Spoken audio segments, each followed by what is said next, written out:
Paths of Glory is our first film from Stanley Kubrick on the podcast. Regarded by many as one of, if not the greatest film director of all time. Today we talk about his anti-war masterpiece starring Kirk Douglas, Paths of Glory.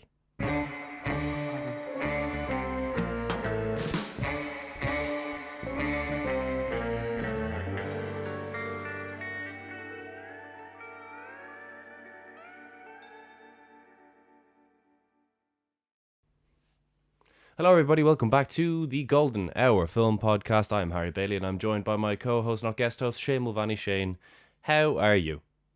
I'm very warm. We've had a great run of weather here in Dublin, and I actually can't even open my window because then you'll hear all the background noise in my room. And we don't have AC in my house anyway, and it's not really a thing in a lot of parts of Dublin. In any parts, really. In any parts, yeah, unless you're like a business, basically. So I'm kind of sweltering. So yeah, do forgive me if I kind of pass out during this episode, but no, I'm sure we'll get through it just fine. How are you, Harry? Yeah, good. Yeah, my girlfriend and I actually bought deck chairs for the first Nice. time because the weather was too nice not to have deck chairs and sit in the back garden with them. But yeah, I'm all good. Yes, we are covering Stanley Kubrick this week as well for the rest of the episode. Just so you know, we're going to talk about the films that we've watched recently. We're going to talk about films from the 1940s that we might want to cover in future because we covered 30s films that we wanted to cover last week. And as well, I'll give you a slight spoiler. We are going to be announcing the final film from Film Club Volume 2 this arc, which is next week's episode. And it is also a Stanley Kubrick film, but we'll tell you which one it is at the end of the episode. And if you're watching on YouTube, please do like this video, share it with anyone who you think will enjoy it. And for some reason, YouTube don't appreciate when people come from external sources anymore, and they actually see that as a negative thing, and they don't push the videos. So if you can turn notifications on YouTube, get to us straight from the source. It really will help us out and help us grow the channel. But yeah, Paths of Glory. It was the first time I've ever seen it. I think it was the first time for you as well, Shane, was it? Was it? What you think in a spoiler-free review? Yeah, I can see why it's regarded as a masterpiece. I know you mentioned as referred to as a masterpiece in your opening. It's funny because I know Steven Spielberg has said in the past that Stanley Kubrick films kind of grow on you. Like the first time, he's often said, of kind of the first time he's seen a Kubrick film, he liked it, but maybe it took repeated watchings or viewings for him to kind of appreciate it fully. And I do kind of think that maybe that's the case with this film for me because, and actually, actually as it happens, it was kind of the case for the film we're going to be covering next week that you just mentioned as well. Definitely the case for the film that we're covering next week for me. Yeah. So yeah, like I did really enjoy it. I say enjoy, like it's really bleak. So from that point of view, like of course it's not not the easiest to watch in the world. When I say enjoy, obviously I mean from like a filmmaking point of view, and it's really engrossing. I wasn't like blown away by it. I have to say I wasn't absolutely completely swept up by it, but I did really enjoy it. I do perhaps as well think that maybe my feelings towards Kirk Douglas, unfortunately, might be colouring my feelings towards this film as well. But anyway, that's for me to kind of deal with. So how about you? Yeah, I'll be honest, I thought this was amazing. It was the first time I've seen it, and I just thought it was such a powerful anti-war film. It is. This film and next week's film, don't know if that gives it away, but this film and next week's film are actually like weirdly appropriate to be covering at this time. Right now, it's insane. It's insane, especially next week's episode. It is insane how culturally relevant those films are again to watch. And yeah, this definitely deals more with when it comes to being an anti-war film. Some of the conversations in this film are so hard-hitting, but basically Kirk Douglas's character Dax is a colonel who essentially he must rally his troops who are knackered to say the least, and they must take out the Anthill, which is the next sort of landmark of the German territory that they're advancing into. Interestingly enough, this is actually a tale about the French army. All these characters, Kirk Douglas, etc., are all in the French army. But yeah, basically they need to try and take down the Anthill, take the Anthill, hold the Anthill, and wait until reinforcements come. let's just say things don't go according to plan, and Kubrick, for a guy who made a fair few war films, just in sort of percentage ratio to other types of films in his career, it's really interesting how they're all so different to each other. They a lot of them have similar sentiments, but they're all very different in their own ways. This one ends up becoming a courtroom drama as well. It is, yeah, I think you used the word bleak. Bleak is definitely a word I would describe this film as, but I think it is such a powerful anti-war film, and it is hard to talk about what makes it an anti-war film without spoiling it. One general, George, convinces another general, who is going to be quite an important one to talk about, Paul Miro, to take the anthill. And this opening conversation kind of sets the tone for the whole movie as regards to what Kubrick thinks of these generals and, their motivations and their willingness to use their soldiers as a method basically to work their way up the ranks, no matter how many you lose. But they get into a slight disagreement because General Moreau is like, there's no way that we're going to be able to take the anthill. We've about 8,000 soldiers down there. They're all tired. I don't think it's possible. I think it's actually impossible. And the other general basically says, okay, fair enough. You're obviously not the man for the job. But that's a real shame because you are about to get the promotion of all promotions. And if we give this job to someone else, you just don't know if he might bypass you, whoever they give this to. It would be a real shame for that to happen to you.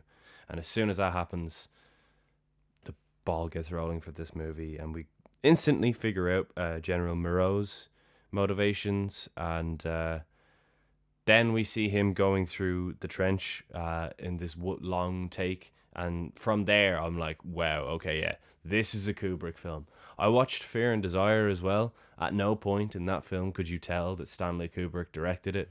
I know it's his feature film debut. It's a student film. He was really young when he made it. But there's literally no inkling. There's no suggestion from that film that it could possibly be directed by Stanley Kubrick.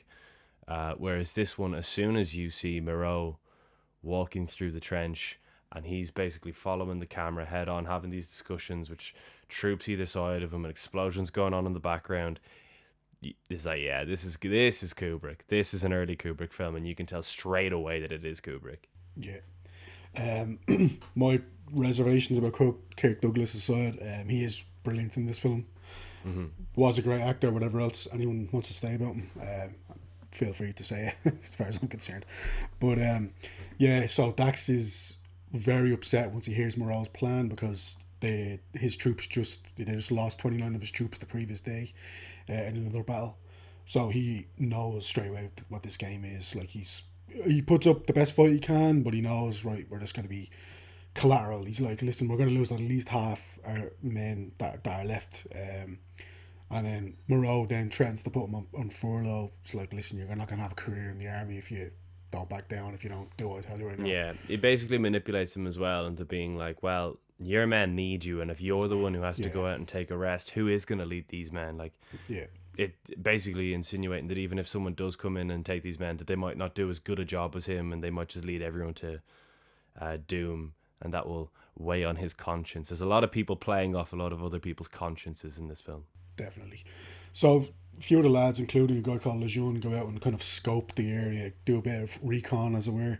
But then let's fast forward to the main kind of set piece, as it were, of the film, which is the battle itself, or the beginning of the battle itself. What I found interesting about this is shot in a kind of a brilliant oneer.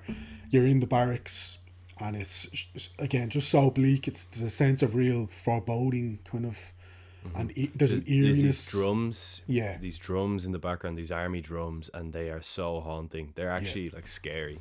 Yeah, it's like really eerie. You just know something bad is about to happen. I'm sure these guys do as well, because essentially they're going into like a battle vastly outmatched, having very little chance of success, if any chance of success, and they don't have any other choice but to do what they're being told to do, what they're ordered to do. So yeah, it's brilliantly shot. It actually kind of reminded me. I definitely do think that Sam Mendes's 1917 Yeah, was 100%. was heavily inspired by kind of this scene in particular. There's definitely like almost shot for shot in a way. There's definitely like as they're kind of going through the barracks in that film, and it's a winner as well. Obviously, the whole film, the whole film is kind of a winner. They will claim, Mm-hmm. although was it really? Who knows? But obviously, a very similar kind of artistic kind of endeavor, if you want to call it that. But yeah, I do think it was heavily cribbed from this film. But yeah, the battle happens, and yeah, it doesn't go to plan at all, and yeah, a few of the lads kind of go and they don't really get too far, and then some of them don't really go at all. Obviously, they're shell shocked, they're Mm-hmm. petrified, and they're kind of frozen in place. Yeah, so I kind of again does a really good job of placing you into the shoes of these soldiers and how it would actually feel to go into essentially almost certain capture or death, or I mean Mm-hmm. something bad is going to happen. In a way, maybe death isn't the worst thing that could happen to you in this situation. Yeah, there's literally a conversation that happens in this film between characters where one of the soldiers kind of realizes he doesn't fear death, he Yeah, fears pain, yeah, because he asks a guy like, "Oh, would you rather get bayoneted or shot?" Well, you'd rather get shot because it's quicker, it's less painful. Therefore, your fear isn't pain. Sorry, your fear isn't death. Your fear is a more painful death. Um, yeah, there's some real interesting conversations in between some of the soldiers. We see night patrolmen go out, and there's a whole dynamic there, which we'll touch on when we get to the more, let's say, blatant anti-war elements of this film, with regards to what happens with those three who go out on night's patrol. But with that whole battle as well, it just feels so real. Like the yeah, explosions everywhere, the sound design, the whistles, everyone's screaming. It's yeah, it's very intense. It's very when I was watching it, I couldn't help but feel that like if someone was in World War I watching this scene, there is a chance that they could actually get PTSD watching it yeah, because it just looks and feels so legit. People crawling through barbed wire and stuff, and eventually, uh, what happens, which kind of sparks the whole second half of this film, is the second wave don't get out of their trench. yeah, They're pinned down. Kirk Douglas's character Dax manages to get to their trench and he tries to wheel them all out. But even as he's trying to wheel them all out, a dead body literally falls on top of yeah, him and knocks him off the ladder. He can't even get out of the trench. So Moreau, who has orchestrated this whole disaster, which was doomed from the start, all for a promotion, orders that the battery unit, who shoot like the big shells, the bombs almost, to shell in and around their own men in that trench, almost to sort of scare them into getting going, regardless of if any of them actually get shelled or not. And that is a key point that we will get to later on in the film. And yeah, it's just interesting as well how Moreau tries to basically bomb his own men, yeah, and in fairness to them, they stay strong. The battery unit, they are like, no, we absolutely need written confirmation for this. Like, not a hope. Whereas other characters in this film are so happy to just take more orders, subservient. uh, Yeah, for sure. because yeah, ultimately I don't know if it's a matter of they think it's for the greater good or if they think that it's going to help them in the future if they just listen to people, or a combination of the both. But it's one of the few instances in the film, other than Kirk Douglas's character, where people are actively defying orders, and Kubrick very much portrays them as the heroes of the film, which isn't necessarily the norm at the time. I think most war films at the time were celebratory of, the Yeah, success of these soldiers, the bravery of these soldiers. Whereas in this film with Kubrick, it's actively defying your orders, which is seen as heroic, which is just a real interesting thing for yeah, a 50s film to do. That Kubrick fellow he's a bit of a forward thinker. yeah, for sure. Moreau isn't happy about his best laid plans gone to waste, so he's sitting down with Dax and he's sitting down with Colonel George, or General George, I should say, and he initially wants 100 men to be executed as like a kind of a sign of what will happen if you don't follow orders to the letter of the law. And he gets bargained down to 3, so not the best negotiating on his part, I wouldn't say. Yeah. Well, he gets bargained down to 12. Yeah. And then he actually takes 3. Yeah, terrible bargaining. Like he gets offered 12 and then he goes, "No, I want 3." Like, what's interesting as well, he calls them scum. Like, he literally says the word scum. About, like, quite obviously a harsh word to say, especially when, like, it's completely understandable why they wouldn't want to kind of follow those kind of orders to the letter. But these 3 guys are kind of picked to stand trial. We can tell straight away that this isn't going to be kind of the most fair trial that anyone has ever been given. What's interesting is the 3 of them are kind of selected all randomly, so different ways. One of them is the kind reasons for each of them are selected are all also very clear Kubrick jabs, shall we say, at the US military. So one of them, the military in general. Sorry, not just the US, because it's obviously based on the French military. Yeah, one of them is like gets kind of just drawn out of a hat, and it's kind of bad luck. Another guy has a disagreement with another kind of higher ranked soldier, where he is kind of holding a bit of a secret for him, and because that guy's afraid that he's going to rat on him, essentially, he kind of manipulates it so that guy will get selected. So, like you said, it's very kind of pointed as to what he's actually trying to do there. And the third one gets picked because he's just not a great functioning member of society or something. Yeah.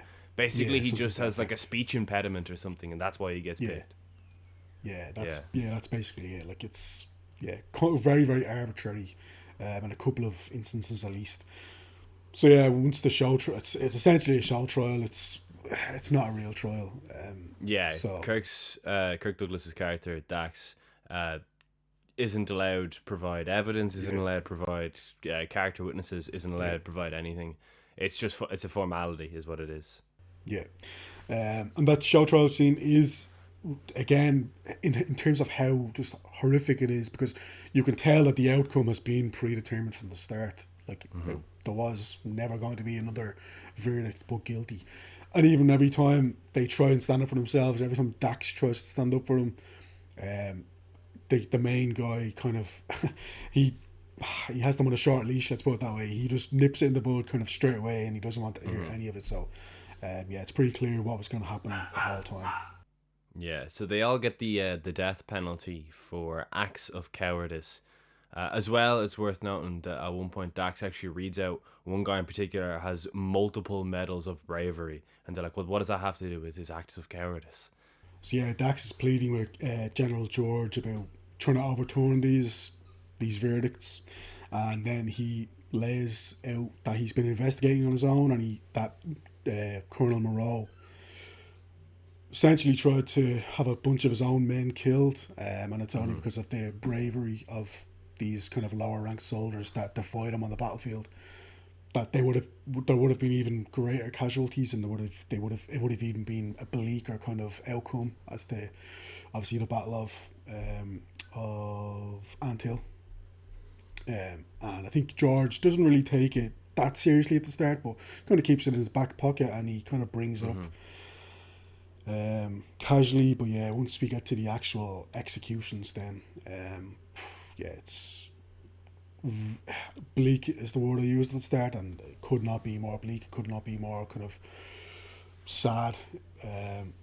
There's just like a humming kind of noise throughout, and it's just like, just really, really kind of bleak and dark and really kind of tragic in a way what's going to happen to these guys. The guy who kind of pulled rank on the other guy and tried to essentially sell him down the river, he does kind of whisper in his ear because he gets selected to essentially kill these guys. He does kind of whisper in his ear saying, I'm sorry, like, he's trying to kind of reclaim a bit of humanity at the end, but a little bit too late. A little bit too late, I think. So the guys are obviously executed, and yeah, the men died beautifully. Is what Moreau says. Yeah, there's some seriously fucked up stuff in this film, with regards to the execution as well.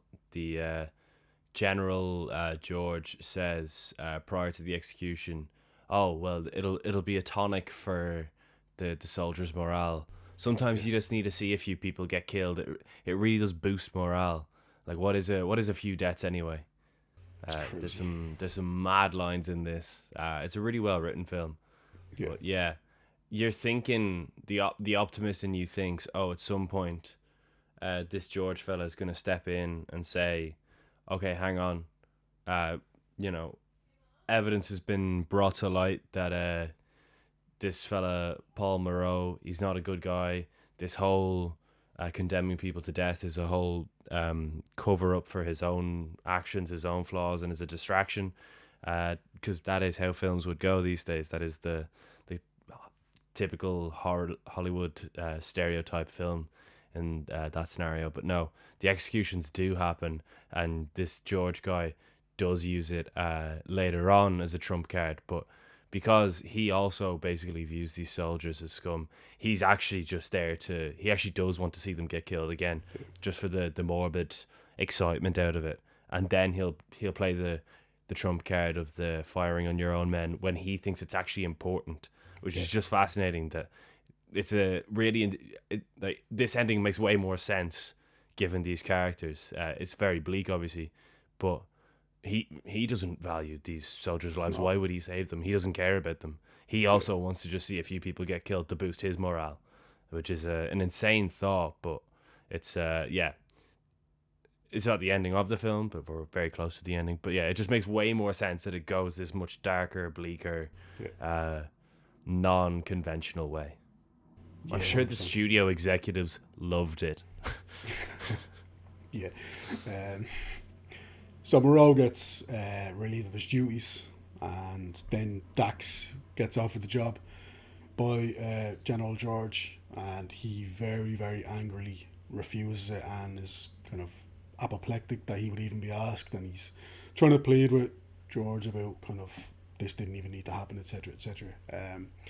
But yeah, George kind of gives him the third degree and is like, he's not going to back down, and ultimately it's like similar to the kind of conversation he had with Moreau and that Moreau had with Dax, where it's like, listen, you can kind of fall in line, or you can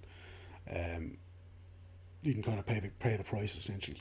So yeah, it's not a great situation. And then we cut to the guys at a bar, and they're kind of initially kind of ogling this German woman, being quite rude and quite obviously like just weird. But then she starts singing a song, and then yeah, it's kind of a really nice scene where it's like you can almost see humming the tune. None of them know the words to the song. No. They don't even know the song, but they just start humming the tune along with her.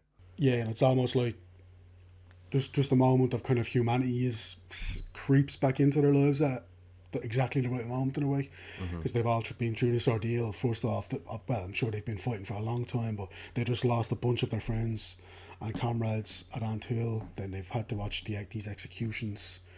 So it's like, in a way, they were talking about obviously boosting morale. This is all you kind of need in a way to boost morale. This is like, you don't need 3 bodies. You don't need kind of a big public statement. All you need is just let them kind of have one evening to kind of unwind and to just kind of have a bit of camaraderie together. Yeah, and then the film ends with Dax outside listening to them humming, being told that they have to go back out to the front lines right now. Yeah. And he's like, okay, just give them a minute. And that's how it ends. And that's Paths of Glory. The film, funnily enough, the film was not very well liked by the French.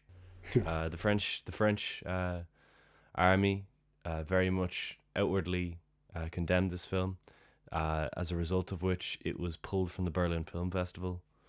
Well, in Switzerland, I don't think it was shown. In Spain, it was banned for I think 30 years.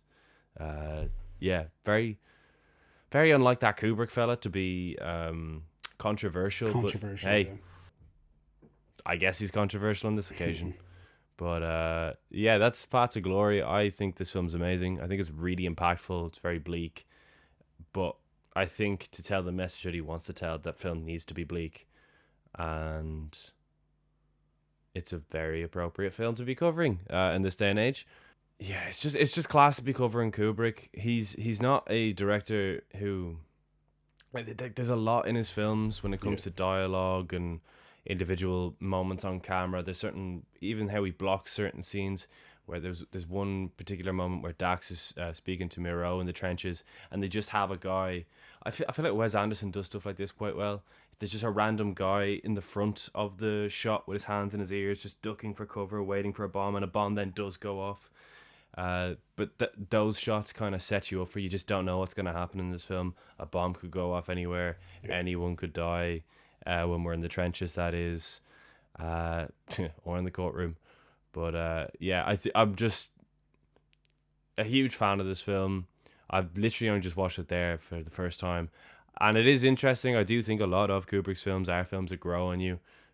So it's maybe not rare, but it's just interesting for me that I really, really did get into this one first try. I give it 4.5 stars out of 5. It's a very brief movie as well. You can fly through this. It's less than 90 minutes. It's not a long movie at all. But yeah, Kirk Douglas is very good. Ralph Meeker is very good as well as Philippe Paris, one of the 3 condemned men to death. He's the one who was the night watchman who had the secret over the other guy. But yeah, no, really liked Paths of Glory. Very impactful film. Very, very impactful film. What about you, Shane? Yeah, really, really liked it. Like you said, it doesn't take you don't have to like kind of block away a whole evening or something to watch this. You can kind of watch it in 90 minutes, and obviously it's not that long, and it's very economical with its script. Like it doesn't, there's no real fat on the script. It's just all there for a purpose. It's all there for a reason. No scene necessarily outstays its welcome. I think it's really well acted by everyone. And I know, yeah, it is regarded as like Kubrick's first masterpiece. I would love to watch it again in future to see if I can actually get to that point. Because I don't quite think, well, for me anyway, I don't quite think that's at that level for me. But I'm open to, obviously very, very open to changing my mind on that in the future, because it is very good at the same time. So yeah, I think it's definitely a really successful kind of first instance of what Kubrick is kind of dealing with. He's always dealing with these kind of thorny issues, these really weighty kind of issues, whether it's about war or it's about obviously something else, like this kind of hard sci-fi stuff, the question of like humanity, etc., etc. So he's always dealing with something really kind of weighty, and this is probably the first instance of that. So yeah, I really, really enjoyed it. And yeah, that is Paths of Glory. In the meantime, we are now going to discuss a few films that we have watched recently. I have watched a couple. I think all of them good, to be honest. Yeah, so, yeah, all of them good. Actually, no, not all of them good. First and foremost, I watched my second Abbas Kiarostami film. I watched Taste of Cherry. If you don't know, Kiarostami is regarded by many probably to be Iran's best director. He directed Close Up, which I've seen before, which is one of the most like impressive films I've ever seen, just in how convincing it is. And this is similar as well. It's just so convincing.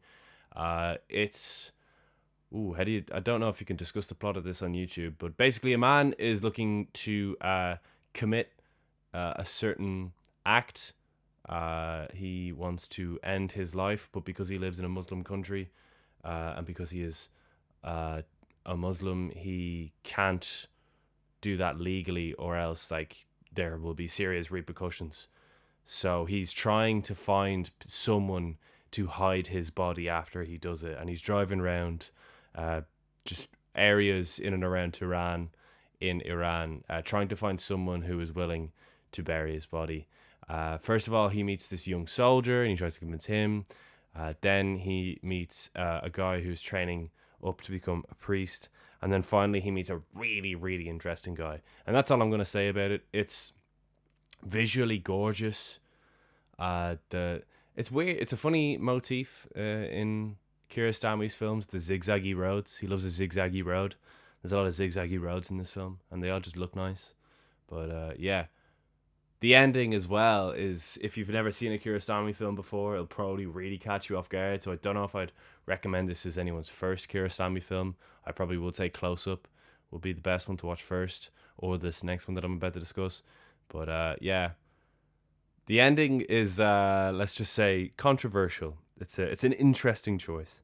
I then watched one of his earlier films, Where's the Friend's House, which is fantastic also. Again, he just tackles real human subjects and subplots. This is such a pure example of, like, the plot is something that has maybe happened to everyone in some shape or form. Basically, a young kid accidentally takes the kid next to him's notebook home from school, and the kid next to him is told in that class prior that if one more mistake from him and he gets expelled, and this kid just has a freaker when he gets home and realizes he has the other kid's notebook. He lives in a whole other village.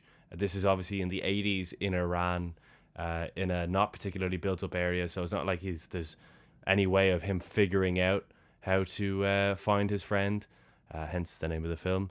But yeah, he basically just goes off on this, I wouldn't call it an adventure. It's purposefully mundane. It's a very human film, but he just tries to find this friend's house to give him the copybook, and yeah, no one listens to him. And the real message behind the film is, it's a very forward-thinking thing, obviously in the 1980s in Iran in particular.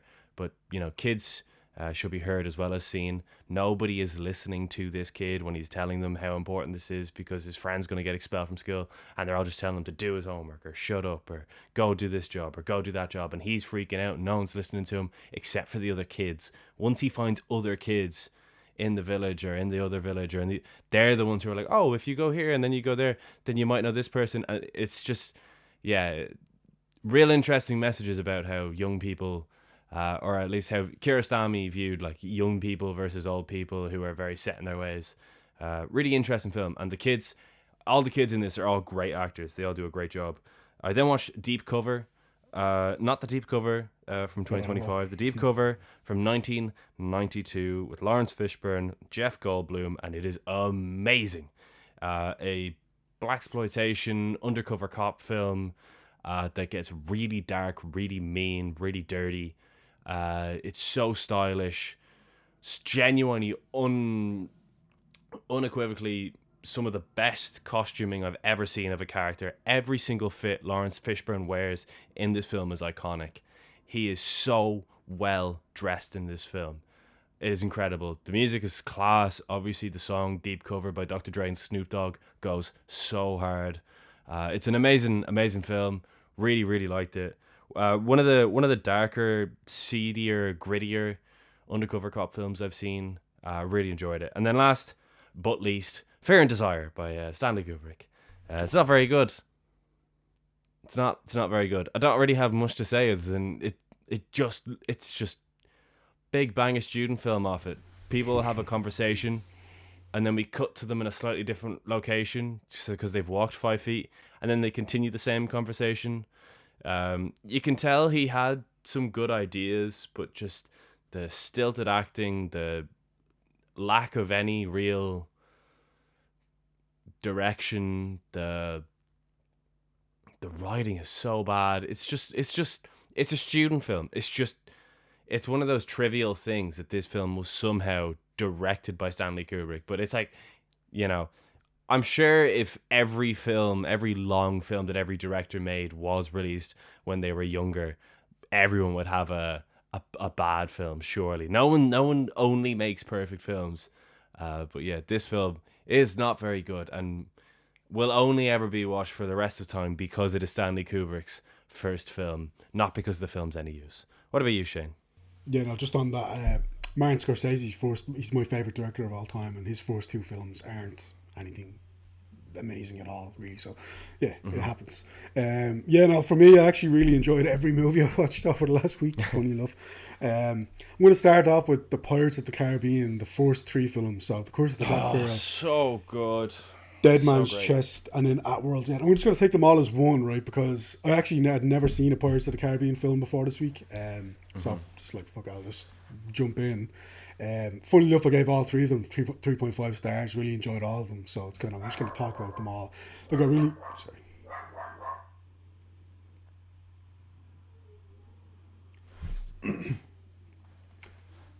I really enjoyed all of them. So I love the kind of the arcs that they all go through, especially Keira Knightley's Elizabeth.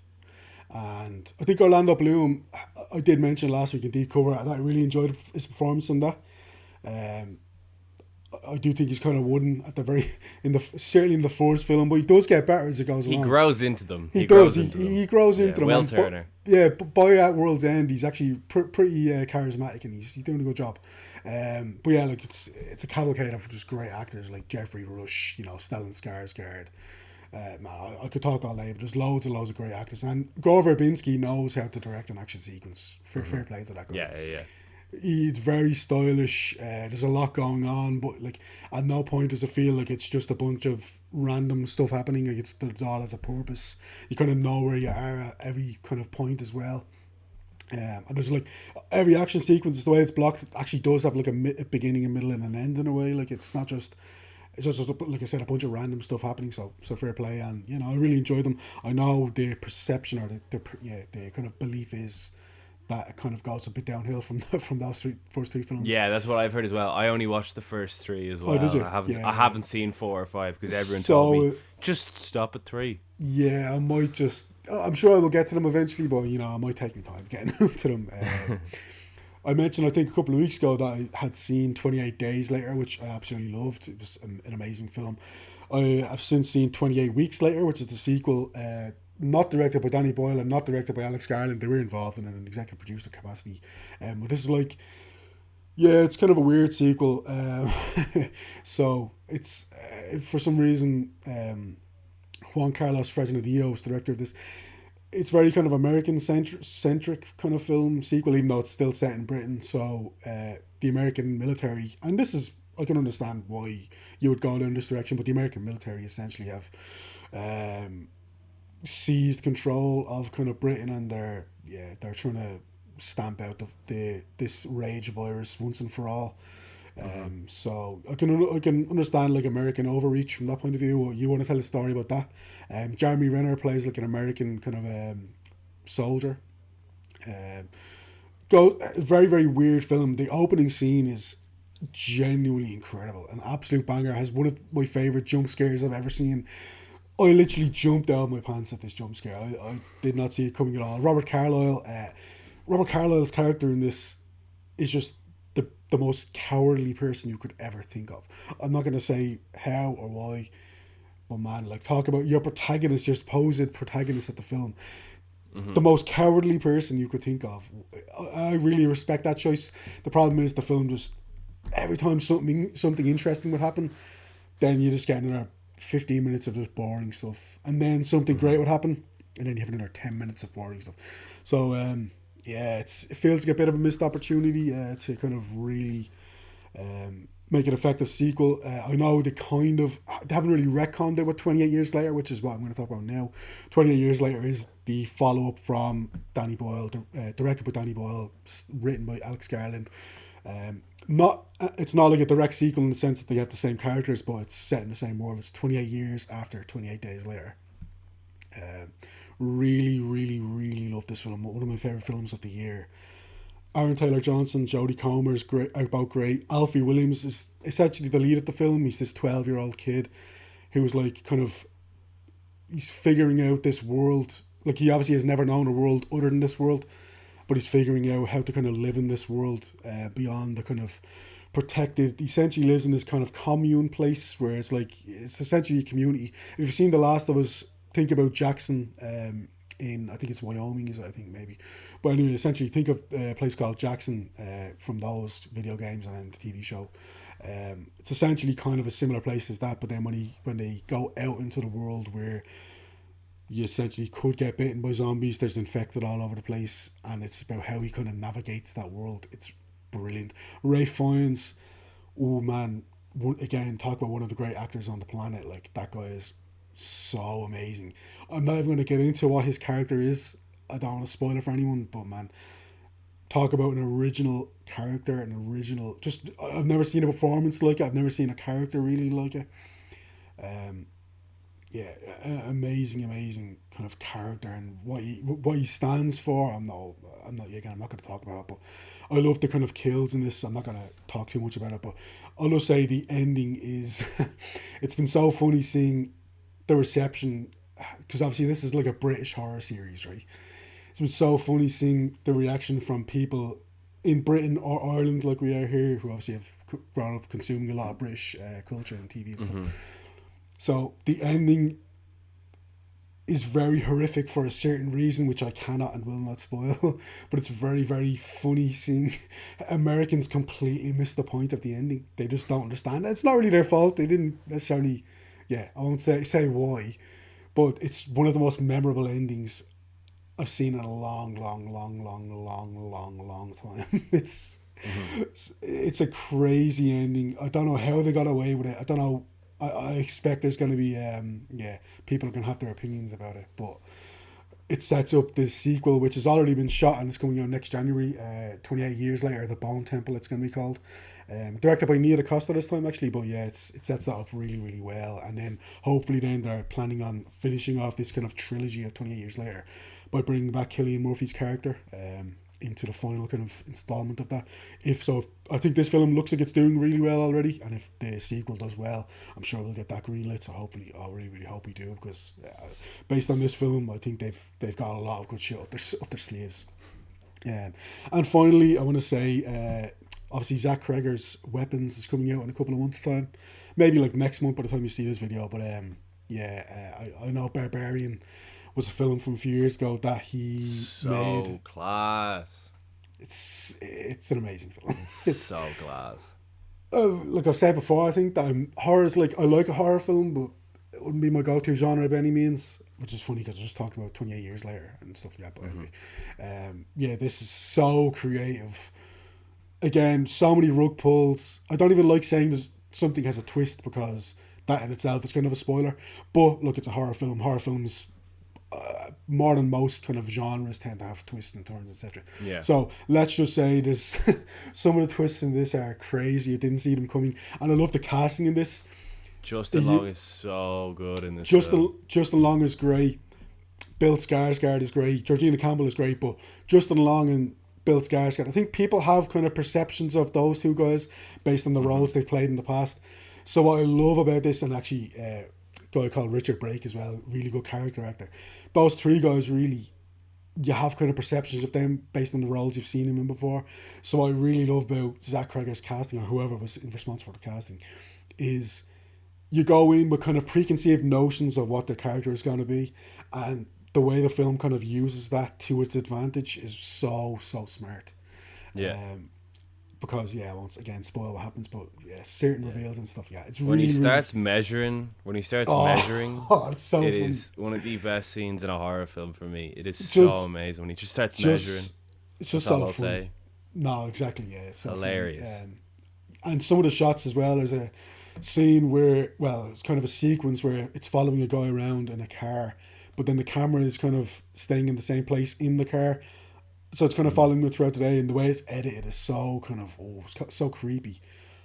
I think he really hit a home run with Barbarian, to be honest. So I was already kind of looking forward to Weapons because the trailer looks kind of so insane, but after seeing this, I'm fully in the bag now. I can't really wait for it. So really enjoyed all the films I've seen this week, thankfully. Isn't always the case. I loved almost all of them. So first and foremost, next week's episode, Shane, what we covering?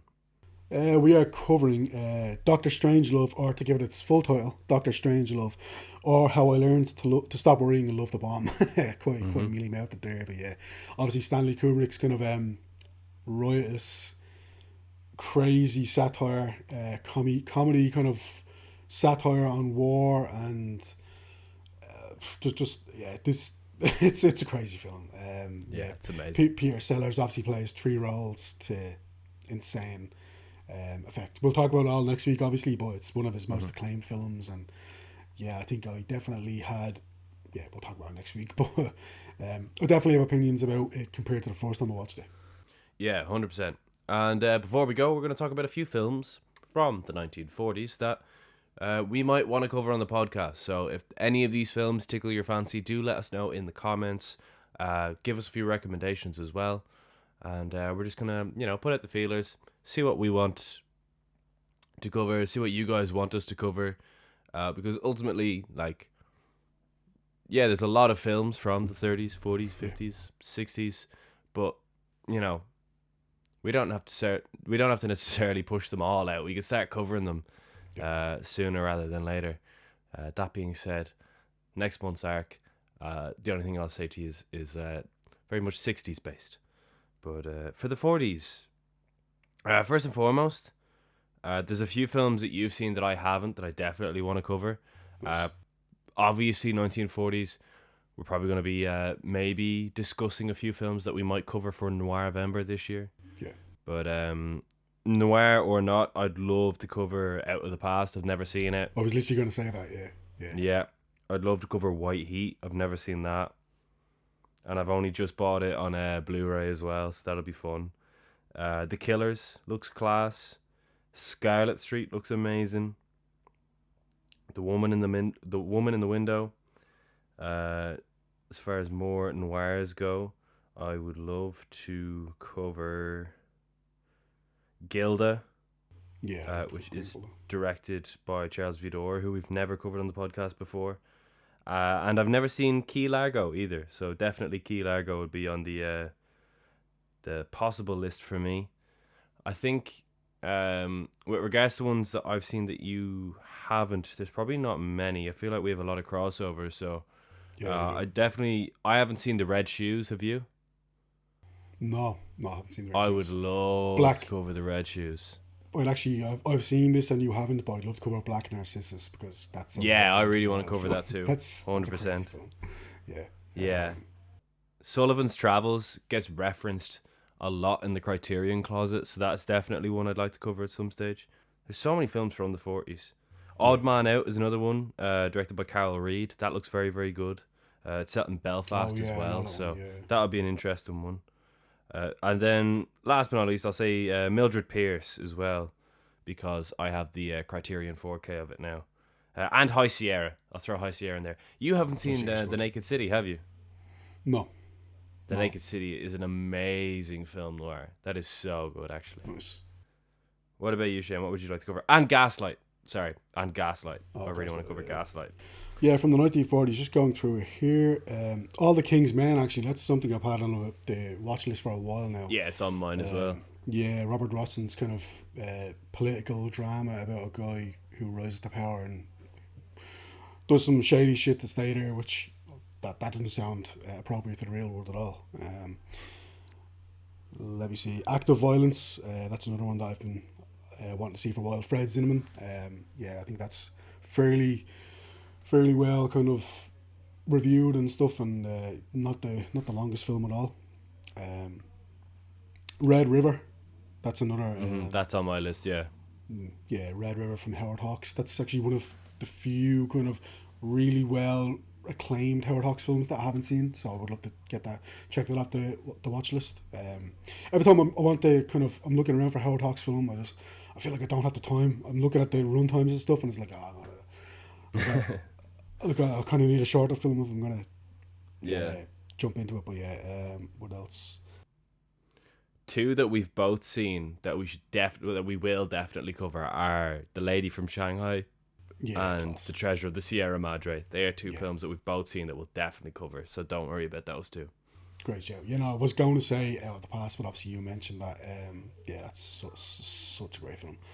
The Killers, I know you mentioned it, but The Killers is really, really good. Robert Siodmak. That's where my Ava Gardner crush started. She's just great in that film. Yeah, there we go. What else?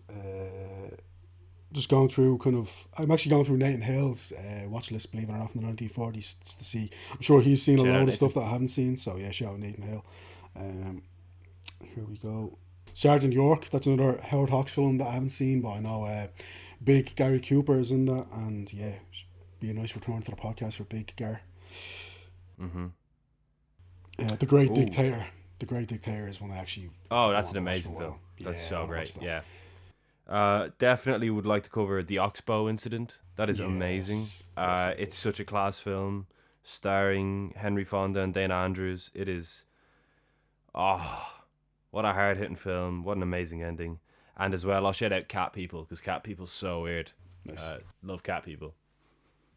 Yeah, I think we've mentioned a bunch there. That I think let us know if you want us to cover any of those, or that's the sample size. You can add all of them to your watch list now. Yeah, 100%. But yeah, more importantly, recommend us a few, and out of those ones, which one would you like to see us cover? Because we genuinely do love getting feedback on the podcast, especially recommendations.